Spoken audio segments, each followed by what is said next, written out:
Olá, bom dia. Bem-vindos a mais um WHG Overview. Eu sou Andrew Ryder, CIO da WHG. Estou aqui com o Fernando Fenólio, nosso economista-chefe. A gente está aqui no meio de agosto já, então dessa vez a gente começa falando muita coisa aconteceu em julho, que já foi um mês interessante, mas agosto também já começou bem conturbado. Então a gente tem muita coisa para falar. Vamos lá. Vamos lá, bom dia para todo mundo. Então esse aqui é o nosso roteiro do dia.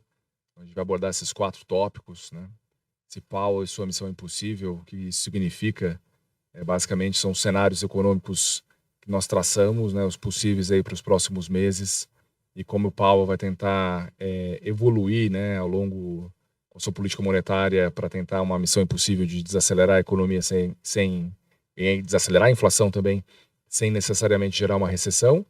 A gente vai falar sobre choque positivo de oferta, que é um tema importante em 2023, que talvez justifique essa surpresa de inflação para baixo e com atividade ainda resiliente.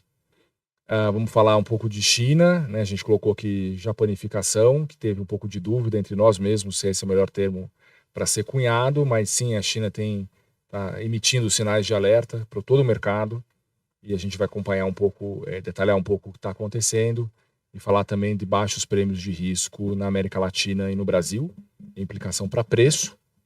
E por fim, a gente fala sobre inteligência artificial e impactos na economia e nos mercados. Então vamos lá que tem bastante coisa para a gente comentar hoje. Então, a gente começa aqui com nossa página, né, tradicional dos retornos ativos, mas que nem eu falei, tem julho e agosto, então está ordenado pela performance do mês de julho, mas o começo de agosto já dá para ver que foi um espelho aqui, né, as coisas que subiram em julho caíram em agosto. Acho que destaque para o petróleo, né, e para ativos chineses em julho, que tinham sido coisas que estavam muito para trás no mercado, mas agora em agosto já estão devolvendo um pouco.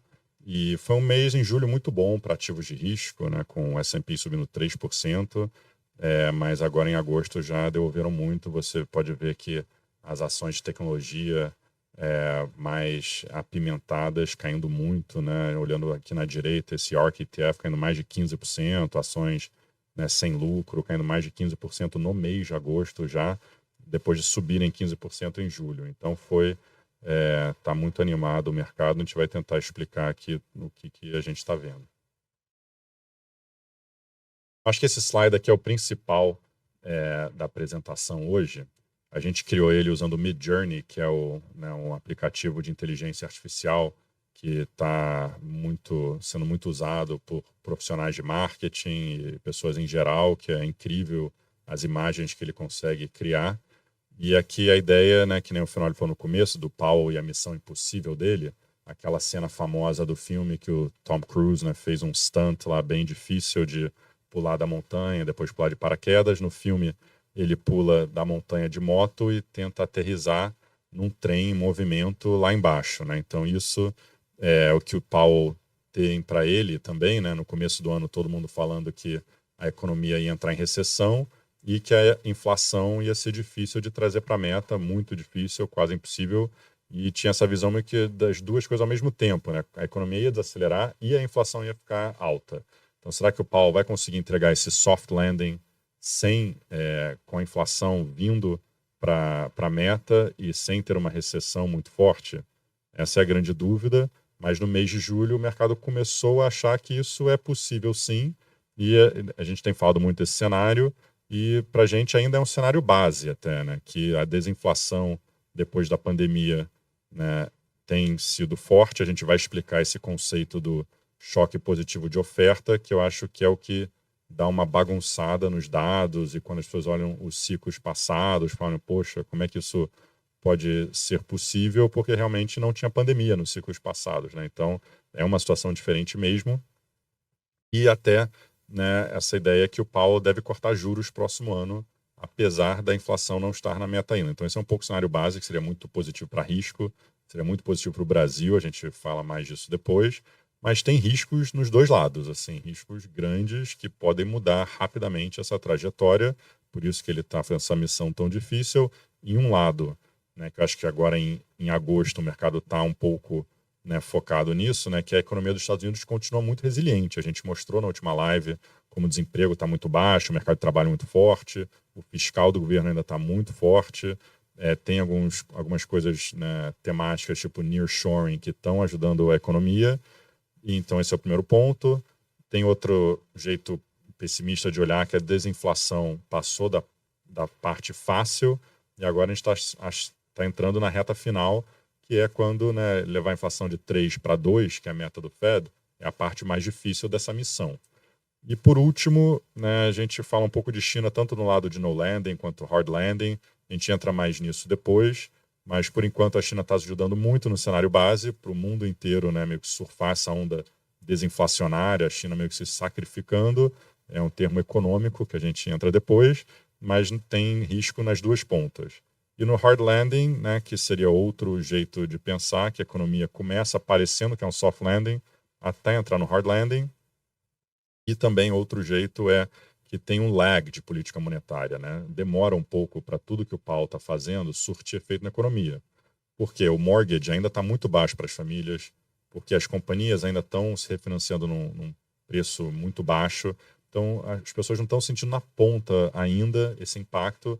Mas será que ao longo do tempo isso não acontece? Será que não é aquele proverbial, né, sapo na panela, que os economistas falam que é uma água fervendo na panela, o sapo não sente, até um dia ele acorda e está morto, né? Então isso pode estar acontecendo. E com esse hard landing também, no passado, o que aconteceu é que os juros fica restritivo, e um dia algum corpo boiando aparece, e a gente vai examinar algumas opções aí disso também. Então tem muita coisa para falar. Vamos lá, passando a bola para o Fenório. Falando dessa parte da inflação, acho que um dos principais temas desse ano de 23, a gente trouxe aqui esse gráfico da Exante, exatamente como eles publicaram. Ele mostra bem aí a dinâmica de inflação e o que a gente pode esperar para frente, tá? Um lado um pouco mais teórico. Acho que a gente conviveu durante 10 anos com inflação abaixo da meta, pré-pandemia, tinha forças estruturais, forças cíclicas. Se falava muito de deflação, secular stagnation, e esse período ficou para trás, né? A pandemia mudou completamente a estrutura da economia, a inflação acelerou muito, né? Tanto em função dos estímulos econômicos da pandemia, o choque de oferta causado pelos lockdowns e também a guerra na Ucrânia com a Rússia. A gente teve esse pico de inflação aproximadamente ali na virada de 21 até meados de 22. E agora a inflação está desacelerando, né? Então, aqui a Exante coloca, você está aqui, nessa descendência de inflação, e a dúvida é saber até onde você vai, né? Se você vai escorregar de volta para a meta, se você vai ficar acima da meta, ou se você volta abaixo da meta. Acho que um ponto interessante que eles colocaram, né? Eles colocaram esse intervalo onde a inflação pode pousar no futuro, né? Que tem uma simetria um pouco para cima da meta, se você olhar aqui no gráfico. Mas você pode, obviamente, ficar um pouco abaixo.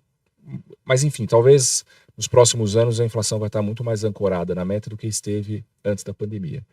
Tem alguns fatores estruturais que levam a isso, né? Como mudança climática, que aumenta o preço de alimento de uma maneira um pouco mais estrutural. Você tem também a questão de mudança de matriz energética, que encarece energia para as empresas, possivelmente vão repassar esses custos. Tem a questão do nearshoring, né? Então fica mais caro você produzir talvez no México do que na China, mas por questão geopolítica isso já está acontecendo. E por fim, talvez o risco para baixo aqui seja a inteligência artificial, né, que pode deprimir um pouco salários, ou pelo menos o ganho de produtividade é muito maior do que se repassa para salário, e isso acaba sendo deflacionário. Tá? Então acho que é legal assim, essa forma meio estilizada de pensar a inflação e para onde a gente está indo. É mais importante que a gente está nessa descendência e a discussão é onde a gente vai pousar. Acho que um ponto importante para entender a inflação de 2023 é a questão do choque positivo de oferta. A gente comentou isso na última live, então a gente trouxe aqui um pouco mais o esquema de oferta e demanda, assim, numa economia básica, mas eu acho que a gente acredita que ajuda a pensar muito a dinâmica desse ano. Tá? Então a gente começou aqui num equilíbrio inicial, né, de demanda e oferta, e depois tem a pandemia e tem a reação à pandemia, né, que do lado da demanda a gente viu, né, estímulos bastante grandes, né, tanto fiscais quanto monetários.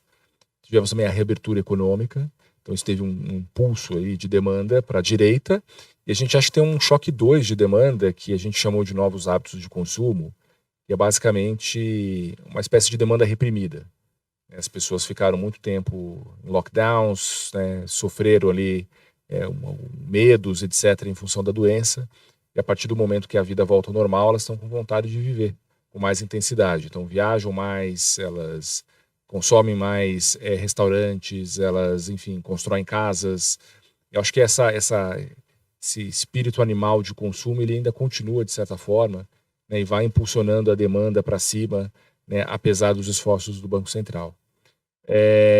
Esses esforços, antes disso, né, o que aconteceu com a oferta? A oferta piorou, né, você teve os lockdowns sequenciais, então a oferta foi deslocando para cima, vai piorando, e depois também teve a guerra na Ucrânia com a Rússia, que levou em algum momento desse ciclo, né, o pior momento, né, você tinha uma demanda relativamente muito aquecida, ao mesmo tempo que a oferta estava comprimida, e daí você gerou um deslocamento de preço, né, de inflação de P0 para P2, então a inflação subiu muito, e aí os bancos centrais começaram a reagir, retirando estímulo, né, a política fiscal ainda é expansionista, mas não tem mais os cheques transferidos para as famílias. Só lembrando, né, que é muito atípico, né? 2 choques de demanda, assim, na nossa vida, e 2 choques de oferta que a gente quase não viu na nossa vida também. Direções opostas. Direções opostas e tudo ao mesmo tempo, né? Então, acho que esse é o ponto aqui para mostrar como que a gente chegou no equilíbrio, assim, totalmente fora do normal, né? E aí a trajetória para tentar levar isso de volta para o normal. Exatamente. Assim, os bancos centrais começaram a tirar estímulo, subiram juros, né, os governos pelo menos pararam de transferir os cheques, a demanda recuou um pouco, mas ela ainda é acima do que era na pandemia.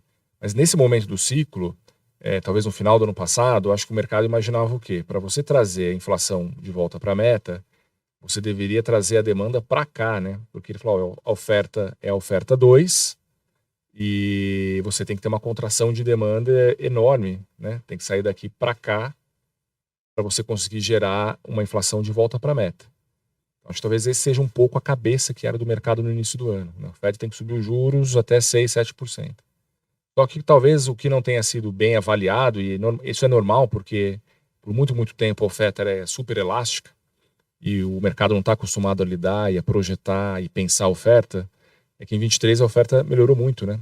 Normalização das cadeias de produção voltaram relativamente ao normal, sobra ainda um gargalo aí da guerra, mas esse deslocamento da oferta de 2 para 3, ela permite que o tamanho da desaceleração econômica seja menor para você gerar uma inflação de volta para a meta.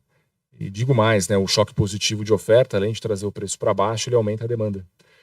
Ele aumenta a quantidade produzida, então isso gera um pouco mais de resiliência da economia do que se imaginava. Então o equilíbrio final hoje é esse, né? Você tem ainda uma quantidade, uma produção acima do que era na pandemia, mas você tem um nível de preço, um nível de inflação acima da pandemia, mas não tão distante. E talvez a perda de produto, né, o sacrifício que tem que ser feito em termos de demanda para trazer a inflação para a meta é menor do que se imaginava no começo do ano. Então esse deslocamento da oferta foi super relevante para explicar a dinâmica da economia em 2023. E aqui a razão que a gente mostra tudo isso é porque esse ciclo, que eu falei, está muito diferente dos passados. Então a gente tenta olhar por esse prisma para... Quando a gente olha os dados, hoje sai um dado, né, forte nos Estados Unidos, as pessoas achando, poxa, a economia está muito forte, continua overheating. Na verdade, a gente acha que pode ser um choque positivo de oferta que não é o tradicional, né? O tradicional, as pessoas só olham a demanda. Ou a demanda está muito forte, então a inflação vai ficar forte, então o FED tem que aumentar mais juros. Na verdade, não. Talvez o PIB está forte, tudo está forte porque a oferta está melhorando. Isso é meio que um cenário fantástico, onde a inflação continua caindo, mas o PIB ainda está ok, né? Não tem que ter aquela recessão gigante para trazer a inflação para baixo, e ao mesmo tempo também não tem que ficar aumentando juros sem parar só porque a economia está resiliente, né? Eu acho que esse é um pouco exemplificar aquele meio do caminho que é a missão impossível do Powell. E um pouco dos dados, né, dessa tese do soft landing, olhando para o lado da inflação, em 2 gráficos que a gente gosta bastante. O da esquerda é a contribuição para o núcleo de inflação desde janeiro 20, né? O que levou à alta do núcleo da inflação americana no acumulado desde a pandemia até hoje. E é super interessante esse gráfico, porque ele mostra que 81% de toda a inflação americana da pandemia até hoje excluindo energia e alimentação, é housing, ou seja, aluguel, e transporte. Então é carro usado, carro novo e serviços de transporte que são muito contaminados por isso. Teve uma rebarba para os outros grupos, mas é só 20%. Então qual que é a importância disso, né? O mercado já sabe também que a inflação de housing vai desacelerar nos próximos 12 meses. Então essa é uma pressão que vai diminuir, já que está meio contratada. O preço de carro usado está caindo com a normalização da oferta da produção de carro. Isso deve ter um impacto também para a parte de serviço de transporte, né, que é manutenção e seguro. Então, assim, o grosso da inflação americana de janeiro até hoje tem uma perspectiva muito positiva para os próximos 12 meses de desinflar. Então, acho que isso já contrata uma desinflação importante até o final de 24, tá? Dado essa concentração da inflação.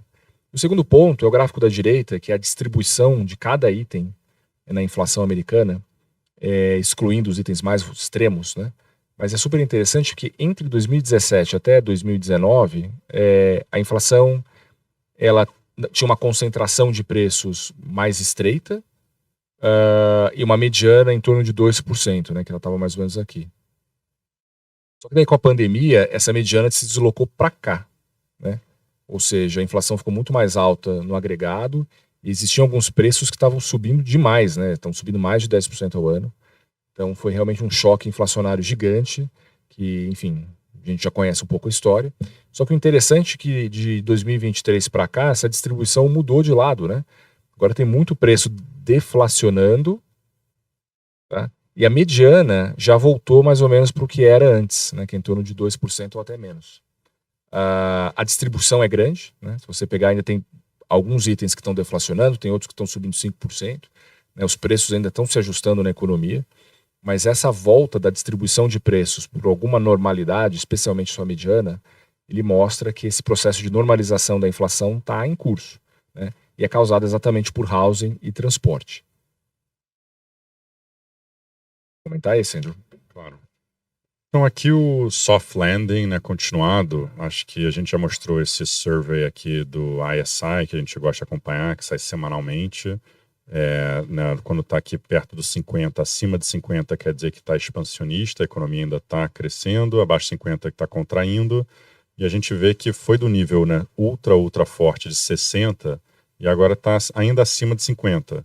Isso é meio que o mundo ideal, assim, né? Tá desacelerando aos pouquinhos, estava forte demais, por isso que a inflação está muito forte, que nem o final mostrou, a gente, né, aumentou os juros no mundo inteiro e aos poucos a economia está se normalizando, mas, né, gradual e sem nenhuma crise. Eu acho que isso é a ideia do soft landing, né? Eu acho que o segundo gráfico também é outro jeito de ver o soft landing, que é um ciclo tradicional, tem essa curva de Phillips, né? Que mais desemprego quer dizer que o salário está subindo menos, menos emprego quer dizer que o salário tem que subir mais. Na década do pós-Lehman, que é esse azul escuro, aí 2010 a 2019, a gente tinha um mundo onde, independente do desemprego, o salário não aumentava muito, então por isso tinha esse mundo de pouca inflação, secular stagnation, tinha um monte de, né, de frases aí para resumir esse mundo que a gente vivia. O azul claro é meio que o mundo normal, né, que é da década de 90 até a Lehman, e o verde ali é basicamente o pós-Covid, que estava, né, salário para cima independente do cenário, porque tinha um monte de distorção que a gente acabou de falar. A dúvida, né, outro jeito de ver o que a gente falou antes do choque de oferta, etc, a dúvida aqui era, poxa, para trazer esse salário que estava crescendo 5 a 6% por ano de volta para o normal, que é mais ou menos esse 3,5%, será que o desemprego tem que aumentar muito? Esse é o conceito dessa curva, né? Em teoria, se a gente tivesse uma curva normal, um cenário normal, teria que aumentar muito o desemprego. Então, acho que é isso que os economistas talvez erraram, porque eles estão olhando o ciclo normal e falando, poxa, olhando essa curva de Phillips, isso tem que acontecer. Mas a pandemia foi tudo menos normal, né? Então, o que está acontecendo, na verdade, a gente vê esse julho aí, que é essa bolinha mais escura, você vê que está caindo, mas bem reto aí, né, com taxa de desemprego ainda muito baixa, e ainda assim o salário está conseguindo cair. Isso é o soft landing, né, resumido, que é uma economia ainda saudável, o desemprego ainda está baixo, mas a inflação que está meio fora de controle consegue normalizar. Por quê? Porque o nível já estava muito alto, né, não dá para ficar subindo 5% todo ano, né, sem parar, mas ainda está difícil de achar mão de obra, tem muita demanda, tem pouca oferta, demografia, tem várias razões que a gente já discutiu no passado, mas enquanto isso acontece, é difícil ver a economia caindo numa baita recessão e tendo todos os problemas que deveria ter para trazer a inflação de volta para o normal. Na direita, é um gráfico que o Alpine Macro fez, que a gente achou também bem interessante. Assim, né? Outro erro, talvez, de pensamento é pensar que uma recessão implica numa grande crise, porque é isso que a gente viu no Covid, isso que a gente viu na Lehman, isso que a gente viu no 11 de setembro, depois da bolha de tecnologia implodindo e tal. Mas dessa vez pode ser diferente, né? Você vê essa linha laranja, uma recessão quer dizer quando o PIB real fica negativo. O PIB real, a gente botou pontilhado aqui só teórico para ilustrar o que a gente está falando. O PIB poderia virar negativo até no final do ano, vamos escolher uma data, mas o PIB nominal, dado que a inflação está 3,2%, que é muito diferente desse mundo que a gente viveu aí nos últimos 10, 15 anos, ainda seria um PIB nominal ok relativo ao passado. Né? Você pode ver, essa década toda do pós-Lehman, o PIB nominal era meio que entre 3% e 5%, e foi uma década incrível para S&P, para todo tipo de ativo, mas a inflação era muito baixa. Então, o PIB real você sentia que não, estava crescendo sempre aos pouquinhos. Foi o ciclo mais longo aí da história, etc., de expansão, não tinha recessão, ninguém entendia por que não tinha uma recessão, mas acho que é um pouco isso, né? Estava muito gradual esse crescimento e agora você poderia ter um PIB real negativo, mas o nominal fica meio que em linha com o que era no passado. Isso é muito diferente, né, para o consumidor, mercado de trabalho, para muita coisa, para lucro das empresas. Né? Uma coisa é quando o seu PIB nominal está caindo 5% a 10%, que nem foram as últimas duas recessões, e aí as empresas, né, caem até mais e estão alavancadas, e aí tem vários outros problemas. Aqui, se o lucro continuar crescendo, porque o PIB nominal está crescendo, de repente não é uma recessão tão preocupante. E aqui eu acho que, né, só seguindo aquela lógica ainda do cenário da missão impossível, e depois a gente vai falar dos dois riscos, né, a gente está falando tudo meio cheio aqui, a versão otimista, e eu acho que a conclusão dessa versão otimista é o Fed consegue ser duro, consegue ser hawkish. O Powell sempre vai na televisão e está falando grosso, não quero cometer o erro dos anos 70, mas não quer dizer que ele não vai cortar juros. E a gente, já estando no Brasil, a gente está privilegiado de estar num ciclo meio avançado versus o resto do mundo. A gente sentiu na pele o que acontece quando você chega perto do corte efetivo de juros. Né? Então, hoje em dia, é um negócio meio teórico, está precificado no mercado, a Goldman falou disso essa semana, mas tem muita gente que ainda não acredita que a inflação vai cair mesmo, ou que não vai ter um corpo boiando em algum momento, não vai ter alguma crise no meio do caminho, mas o mercado já está falando que em março, ou talvez maio, o Fed vai cortar juros. E pode ser um ciclo até grandinho, e ele ainda pode fazer isso sendo que a inflação está acima da meta, e ainda fazendo isso de uma forma que ele está com uma política monetária super restritiva. O Fenólio vai explicar melhor aqui. Não, isso. Eu acho que é um pouco a ideia que o John Williams trouxe na entrevista para o New York Times na semana passada. Né? Ele fala, olha, a gente está sempre olhando em termos de taxa de juro real. A gente pilota a taxa de juro nominal, mas a gente está, o grau de aperto ou não depende do juro real. E se a taxa de juro nominal está parada e a inflação está caindo, isso significa que o juro real está subindo. E isso está levando a um aperto de política monetária que talvez não seja o desejo do Fed. Então você pode fazer um corte de juros para manter o nível de juro real parado. É mais ou menos o que esse gráfico da esquerda está apontando. Né? Então a gente colocou juro nominal, o que o Fed projeta, a inflação, o que nós projetamos, que é um pouco mais otimista que o Fed, mas dá para perceber que, mesmo ele cortando os juros em 100 pontos em 2024, de 5,75 para 4,75, o juro real fica basicamente parado em torno de 2,5, né? Ele não sobe. Então, acho que é exatamente esse o conceito que o Fed tem. Eu posso cortar juros e não necessariamente estar sendo dovish, ou afrouxando a política monetária. Estou mantendo o mesmo nível de aperto. Por isso que a gente colocou ali entre parênteses, né, um termo que o BS cunhou, né, restrictive for longer. Você vai mantendo o juro real acima do neutro por muito tempo, mas você não precisa ir adicionando camadas de aperto, basicamente porque a inflação está caindo. Né? Eu acho que essa é a ideia para o ano que vem. Então, antes de não dá para cortar, porque a inflação, ou etc., eu acho que o Fed acredita que é possível, né, porque ele tem essa gordura em relação ao neutro. Ele pode pelo menos pilotar e manter ela no mesmo nível, né, no mesmo patamar que ele, enfim, do início do ano, que é em torno de 2,5. E o mercado projeta isso, né? Quando você olha a precificação do mercado nessa tabela da direita, né, se você pega o juro real, aqui é quanto que o mercado tem de juro nominal, quanto que é o break-even inflation do mercado e o juro real. Ele está do ano de 24, uma certa estabilidade em torno de 2,5. Porque a inflação cai de 2,80 para perto de 2, e o juro nominal vai caindo de tal forma que o juro real fica parado. Então, acho que essa é a lógica para 24. Tá? Então, é possível ter corte sem necessariamente você achar que o Fed está sendo muito frouxo no combate à inflação. Isso não seria uma afirmação correta. Essa inflação, muitas pessoas vão falar, pô, será que realmente vai cair até 2 no final de 24? Mas eu também acho que esse juro real de 2,5 é muito alto, né? Só para contextualizar, o juro real meio que antigamente, né, vamos dizer, pré-Lehman e anos 90, etc., um juro real de 2 era visto como neutro. Mas no mundo pós-Lehman, até o Covid, meio era visto como neutro. Agora a gente está estimando que talvez 1 seria o neutro.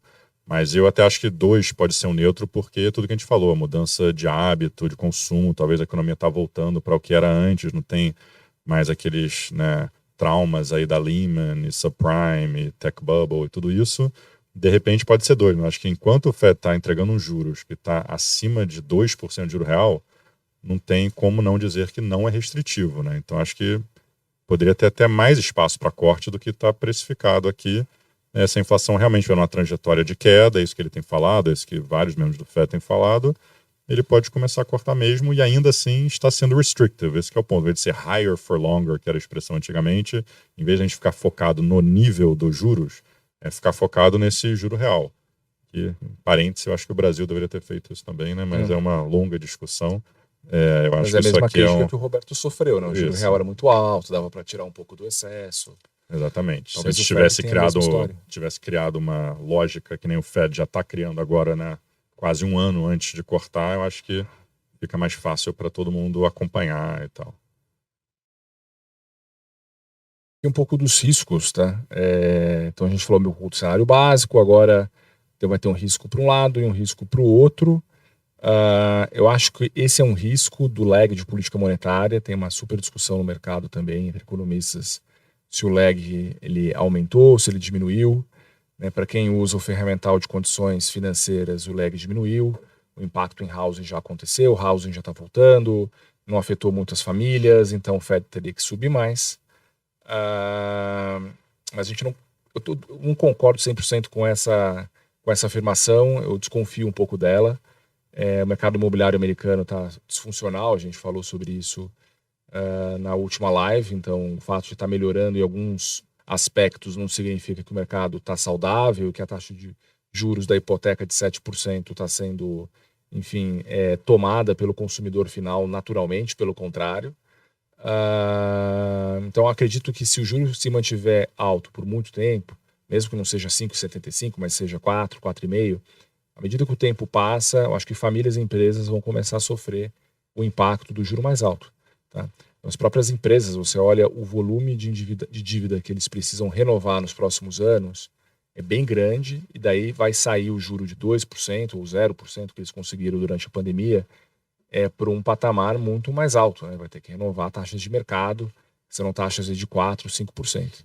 Né? E a mesma coisa com as famílias, elas estão com um balanço muito bom, mas elas não estão tomando muito crédito. Né? Você olha a tomada de crédito imobiliário ou ao consumidor, é um ritmo baixo, comparado com o histórico. Então, significa que, enfim, o juro está afetando, sim, as famílias, não de tal forma enfim, arrebentar o seu balanço, mas a disposição das famílias em tomar crédito a essa taxa de juros não é grande. Tá? Então, talvez ao longo do tempo, o efeito via mercado de crédito vai começar a acontecer. Né? E talvez até mesmo reforce o cenário anterior, né? No qual o Fed começa a fazer algum tipo de insurance cuts. Então, a gente está mais desse lado um pouco desconfiado, tá? Que o lag ainda está por vir. O segundo risco, que a gente já tinha um pouco no radar aqui, a gente falou numa live, né? O crescimento do gasto americano estava muito alto, quase 8% ao ano, e talvez com downgrade da Fitch há 3 semanas, acho que esse tema entrou mais no radar do mercado, que é o déficit fiscal americano, né? Muito alto. Hoje está rodando em torno de 8% ao ano, é um déficit muito grande. O pagamento de juros da dívida vai para perto de US$ 1 trilhão por ano. No momento que o ciclo econômico é super favorável, né? O desemprego está em 3,6%. A gente coloca nesse gráfico da direita essa relação muito grande entre déficit nominal e taxa de desemprego, né? Quando o desemprego aumenta, normalmente você tem que pagar seguro-desemprego, a arrecadação cai, o déficit naturalmente aumenta. E quando o cíclico da economia está forte, tem muita arrecadação e o déficit é melhor. Então tem esse descasamento aqui na ponta, nunca antes visto, né? E a gente fez essa conta, né? Se a economia americana sofre um choque e vai para a recessão, talvez o déficit fiscal americano vá para cerca de 12% ao ano, né? Se você pegar o padrão histórico do déficit nominal em recessões. Então é um nível muito alto e isso leva a dois questionamentos, né? Alguns questionamentos. Primeiro, será que o juro real americano é 0,5% mesmo, ou ele é mais alto? Porque dado que o fiscal está ficando muito expansionista, a gente tem visto no mês de agosto uma abertura das taxas de juros americanas, mesmo com o Fed mais amigável, basicamente porque está tendo uma oferta de papel, né, muito grande por parte do Tesouro Americano para se financiar, e a gente está vendo que não tem toda essa demanda para a compra de papel americano a uma taxa baixa. A taxa tem que ser mais alta, né, e a gente talvez veja aí um nível mais alto de juros, basicamente pela pressão do governo americano no seu financiamento. Tá? Então você tem alguns, e tem um terceiro aspecto, né? Tem eleição nos Estados Unidos em 24, e esse aspecto de ajuste fiscal vai ser super importante, né? Talvez, assim, eu acho particularmente que os Estados Unidos vai ter que passar por um ajuste fiscal, né? Talvez só depois da eleição, né, a sociedade vai decidir como vai ser feito isso, mas se não tiver ajuste fiscal, a situação pode complicar, ou se fizer um ajuste fiscal pelo lado do imposto, pode complicar para as empresas. Então acho que esse é um tema super importante, não vai se resolver amanhã, né, mas que vai permear aí a nossa discussão nos próximos anos. Acho que é isso que eu acredito. Só para complementar aqui, eu acho que resumindo esse slide, é um pouco a foto versus o filme. Na esquerda está tudo bem por enquanto, né? Olha o pagamento de juros das empresas, está até caindo. Olha, né, o custo efetivo do mortgage aí está super tranquilo. Então acho que esse é o ponto. A foto está tudo bem, a economia está bem, o desemprego lá está baixo, esse déficit está chato, mas pô, já teve pior. Mas o ponto é esse, né? Com o tempo, esse pagamento de juros vai aumentando, assim, enquanto o juros estiver por aqui, né, o custo do mortgage vai impactar no preço de real estate. E o que o Finório falou, imagina quando tem uma recessão, qual que vai ser o nível aí do déficit nominal, né? Então acho que os Estados Unidos está numa foto ok, mas um filme assim preocupante, e a eleição pode ser um trigger aí para as pessoas acordarem, né? Porque a gente está vendo de um lado o Biden falando que student loans, né, tem que aliviar, e do outro lado o Trump falando que quer cortar ainda mais imposto, né, que ele fez da última vez. Então vai ser, né, parece que é o contrário aí do que o Finório falou de ajuste fiscal, né? Por enquanto, vamos ver se vai ter um momento em Inglaterra onde eles têm que falar, opa, vamos fazer o contrário que a gente está falando, ou se Estados Unidos é moeda reserva.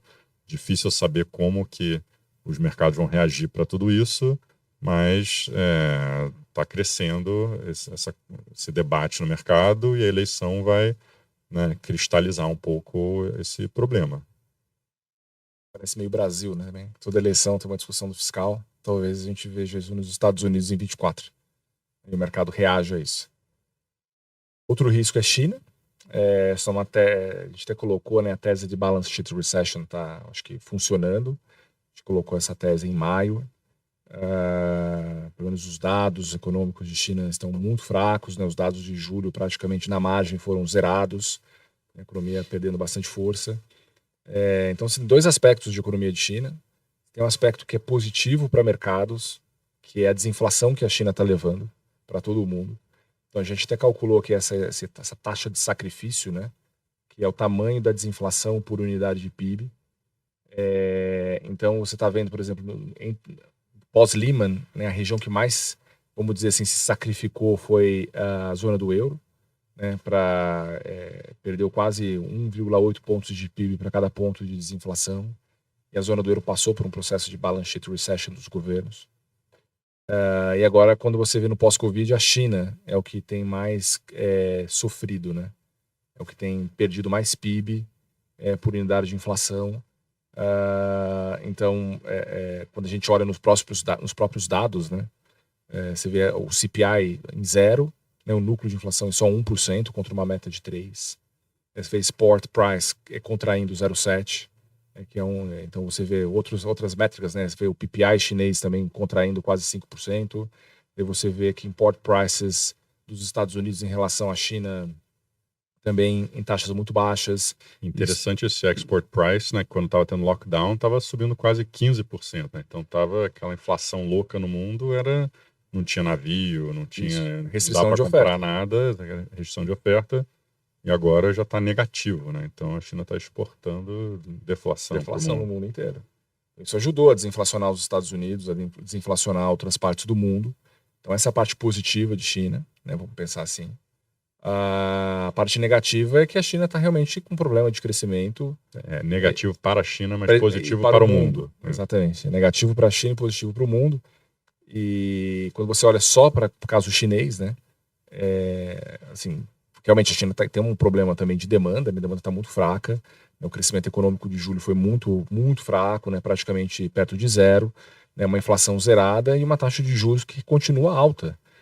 Foi o nosso destaque aqui no gráfico de baixo, né? A taxa de 10 anos. Se você pensar nos Estados Unidos, a taxa de 10 anos está em 4,20, mas a inflação está rodando mais ou menos 3%. Então você tem um juro real de 1,2%. A China tem um juro nominal de 2,60 com uma inflação de 0. Então tem um juro real mais alto que o americano. Uma situação em que a economia está realmente desacelerando. Você tem um problema, um legado do setor imobiliário, né? Afetando vários setores da economia.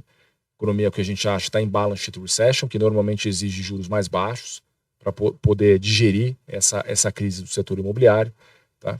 Então, assim, a gente acredita que o juro na China tem que cair mais. Eu acho que esse é o papel, esse é o normal para acontecer. Talvez se vier um estímulo fiscal muito, muito grande, daí o juro não cai, que a política fiscal faz um pouco desse papel da política monetária. Mas se a história é um exemplo, né, tanto nos Estados Unidos, como na Europa, como no Japão, o juro caiu muito, né, para ajudar a desalavancar os setores que estavam muito alavancados. Então a gente não acredita que tem mais juro para fechar na China. E tem esse aspecto, né? Se a China faz um mega estímulo, pode ser ruim para o mundo, porque daí a inflação volta a subir, daí contamina o PPI chinês, que contamina o PPI americano, que contamina o CPI americano, e daí tem menos espaço, talvez, para o Fed fazer o tal da insurance cuts o ano que vem. Mas também a China ir para o outro lado e ter uma crise de proporções grandes vai ser ruim, que é a segunda maior economia do mundo, vai ter repercussão de confiança, vai ter repercussão de demanda global. Então a China também está passando ali pela sua quase missão impossível de passar no meio do caminho, sem tombar a moto para nenhum dos lados, tá? E com implicação para o Brasil bem relevante também, tá? Que o Andrew vai comentar daqui a pouco. Então, assim, a China é um fator de muita atenção nesse momento. Eu acho que implicação para o Brasil, né? O Brasil historicamente é um beta muito alto com a China, porque a China fazia esses estímulos fiscais gigantes, infraestrutura, real estate. Parece que eles não querem fazer isso. O que a gente está mostrando aqui é que o jeito que ele vai segurar a economia, a japanificação da China, seria juros ficarem caindo, talvez até fazer QE eventualmente. Eu acho que esse seria um jeito, né, da China reagir ao cenário que eles têm lá, e para o Brasil, para o mundo, isso seria positivo, né? Seria diferente. Acho que a gente teria um benefício mais pela desinflação e mais pelos juros caindo no mundo, que nem o Japão teve essa pressão de juros caindo no mundo, também ajudou, em vez de, né, um estímulo gigante que ajuda commodities, esse tipo de coisa que, nessa altura do campeonato, com os Estados Unidos resiliente, nem sei se ajudaria muito, né, o contexto inteiro, porque todo mundo precisa desses juros, né, que caia no mundo inteiro. Então, um estímulo fiscal talvez não ajudaria tanto.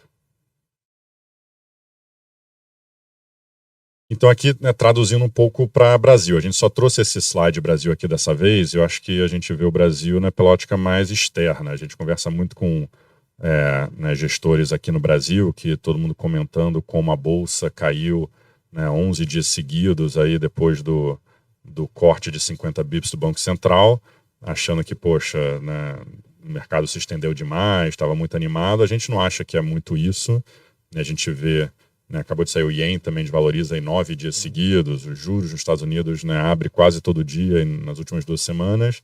Então, né, as moedas latinas inteiras estão desvalorizando. Então, realmente, agosto tem sido diferente. A gente trouxe aqui o Kit Brasil, como é que ele estava indo no ano. Em 2023, esse asterisco é porque até o final de julho, depois a gente separou agosto, né, para mostrar que metade da alta da bolsa e da moeda devolveu aqui em agosto, porque acho que explicado aqui um pouco na direita, né, esse diferencial de juros ficou muito baixo. Então o Brasil também está nessa missão impossível, assim, né, meio binário o Brasil, né?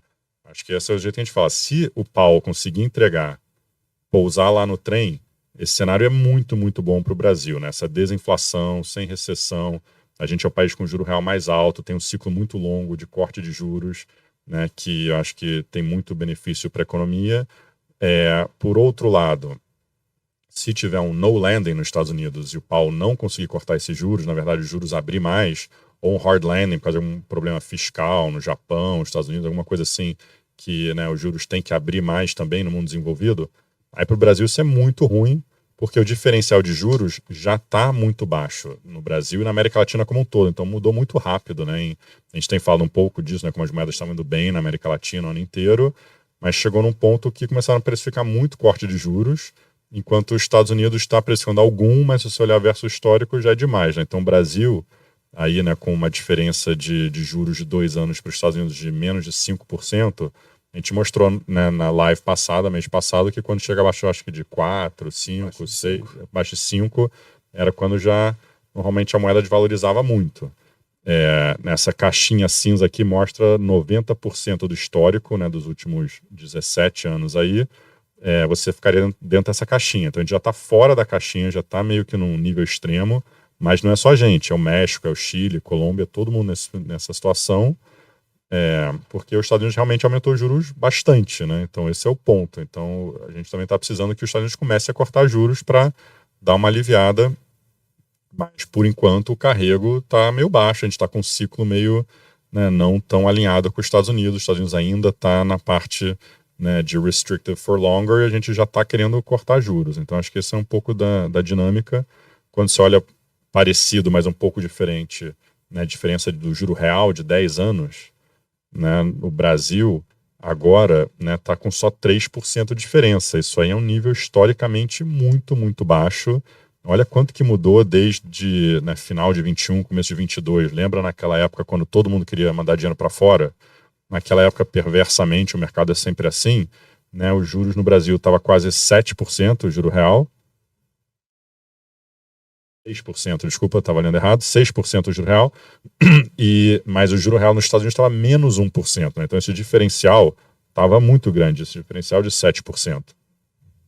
Enquanto agora, a gente com juro real de 5% e nos Estados Unidos de quase 2%, é muita mudança, né? Então acho que é isso que está dificultando um pouco a moeda de valorizar mais, que aí dificulta, né, a curva no Brasil de precificar mais cortes e dificulta a bolsa de subir também. Então acho que isso que é o cenário meio binário, né? A gente pode só entregar o que já está precificado, acho que seria bom para a bolsa, bom para a economia, mas sempre tem esse lado que a gente pode sair do trilho aqui para um lado ou para o outro, e aí para o Brasil é bem, bem ruim, né? Para emergentes em geral também muito ruim.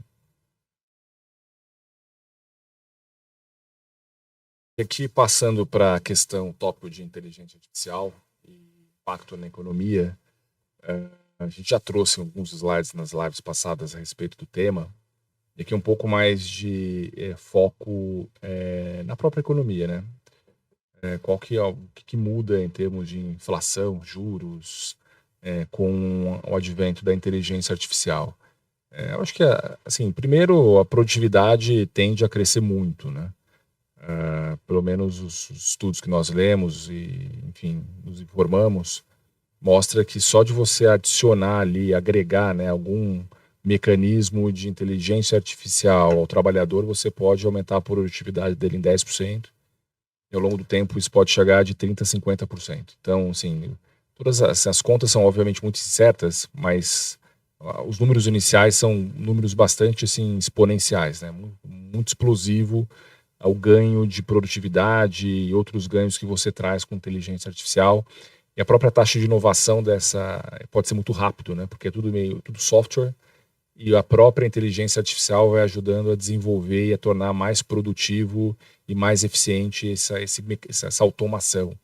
Então, é um pouco o que a gente mostrou nesse gráfico aqui de possíveis trajetórias de crescimento, né? Você pode ter a inclinação da curva de crescimento, você pode mudar, né? Você não tem só uma mudança de nível, né, do cenário do baseline para o cenário básico, do baseline para o nível, mas você pode ter também uma mudança na taxa de crescimento, né? O crescimento fica mais rápido, basicamente por essa automação cognitiva que é possível ver em inteligência artificial. Então, acho que esse é o ganho econômico mais óbvio, tá? Que é um ganho de produtividade muito grande, e daí qualquer implicação sobre outras variáveis econômicas. Tá? Então, por exemplo, primeiro, né, se você pensar juro, normalmente a teoria econômica diz que quando você tem mais crescimento econômico, quando o PIB potencial é mais alto, quando a produtividade é mais alta, o juro de equilíbrio é mais alto. Tá? Só que talvez essa relação seja 1 para 1. Porque tem outras coisas que podem diminuir um pouco esse impacto direto. Tá? Tem que tomar um pouco de cuidado nessa interpretação. E um deles é esse choque positivo de oferta que a gente vai viver. Né? Eu acho que a gente já viveu isso nos anos 90, que era o conundrum do Greenspan, né? Que a inflação só caía, a atividade ia bem e ninguém entendia por que aquilo acontecia. Ele foi o primeiro a falar. Talvez a gente esteja vendo um choque de produtividade vindo de tecnologia muito grande. É possível que a gente veja outro no futuro. Né? Então, nesse mundo de inflação alta, parece que não tem fim, talvez esteja vindo a solução ao longo do tempo, né, no médio prazo, de um vetor desinflacionário que compense vetores inflacionários que estão surgindo. Tá? Então, esse primeiro choque positivo de oferta. O segundo, para salários, né, os salários devem até subir pela produtividade, mas menos que a própria produtividade. Então, a parcela do salário na renda geral deve cair. Esse seria a implicação. Então, isso tem um impacto deflacionário. Tá? Então, a produtividade sobe mais que o salário, o custo unitário do trabalho cai, e isso é desinflacionário. Então, o impacto em juros é meio misto. Né? Você pode pensar que o juro sobe, o juro longo vai subir por produtividade, mas o juro curto nem tanto, porque você vai ter vetores desinflacionários, tá? Que compensam um pouco esse aumento do juro longo. E por fim, o impacto no trabalho, né? Assim, os estudos mostram que todas as carreiras, todos os empregos vão estar expostos à automação, um pouco mais, um pouco menos, né? Os trabalhos mais braçais menos, né? Como manutenção, construção, etc. Mas tem, enfim, trabalhos mais cognitivos, né? Por exemplo, trabalho administrativo ou jurídico, que você pode ter quase 40% da força de trabalho exposta a algum tipo de automação, né? E na média, 25% de todos os trabalhos vão ter algum tipo de exposição à automação. Então é uma mudança muito grande, uma revolução que a gente está começando a ver, que deve durar aí alguns anos. E daí tem esse quote aqui legal que a gente viu num texto, né? E 30% das horas trabalhadas vão ser automatizadas até 2030. Então é uma mudança muito grande para o mercado de trabalho, pode afetar a parcela de salários no PIB, pode também liberar mais horas de lazer, né? Muita coisa vai mudar no mercado de trabalho com automação, mas eu acho que a principal mensagem é mais crescimento, talvez menos inflação, porque é um choque positivo de oferta. Eu acho que isso é super importante ter em mente. Eu acho que aí tem que pensar no impacto, né, de tudo isso que o Honório falou para a Bolsa. Né, quando a gente viu aqui no passado esses grandes booms de inovação, 2 exemplos de eletricidade e internet, a Bolsa acabou, né, tradando em valuations bem mais caro. Né, toda bolha começa com algum fundamento.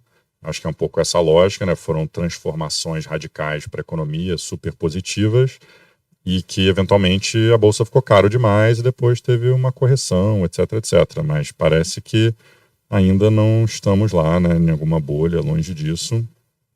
O que a gente está vendo aqui na direita é que, né, os lucros foram revisados para cima, que a gente está pegando desde o final de 21, né, que foi quase o auge lá das bolsas, e a gente já recuperou tudo e já está, né, subindo. Se olhasse desde o começo desse ano, que foi o momento mais pessimista aí, né, do mercado, né, o lucro dessas top 7 empresas, né, de tecnologia aí, cresceu bastante, assim, né? Então o resto do mercado está meio parado desde então.